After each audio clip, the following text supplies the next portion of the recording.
Paul Smit, eienaar van die goudmynplaas net buite Moreesburg, is moedeloos. Hy het die afgelope paar jaar deurgeloop onder veediefstal en dit is veral sy skape wat geteken word. Infrastruktuur op sy plaas word ook gereeld weggedra, maar dit is die diefstal van skape en beeste wat hom finansiëel die meeste knou. Jy kry twee verskille van diefstal. Jy kry 'n ou wat met 'n bakkie of 'n voertuig inkom, 'n groter, en dan 'n potslagter.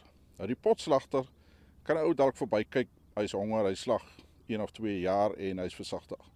Die ander man is jou grootskare, wat 10 oplaai, 20 oplaai of net wegraak.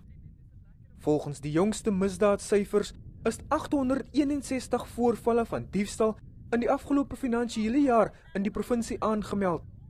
Dis 'n styging van die 831 voorvalle wat in die vorige jaar aangemeld is.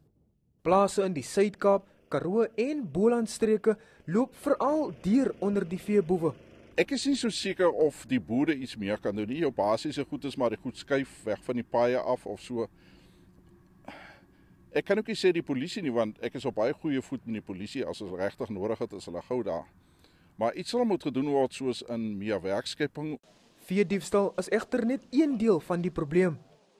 Agri Weskaap is ook diep bekommerd oor die vrugte en groenteoeste wat op groot skaal weggedra word. Hier in die Weskaap, omdat ons 'n sagte vrugte area, wyndruiwe areas, het ons geweldige vrugtediefstal. Ons het ongelooflike groentediefstalle in Philippi, waar daai mense se groot gedeelte van hulle oeste gesteel word.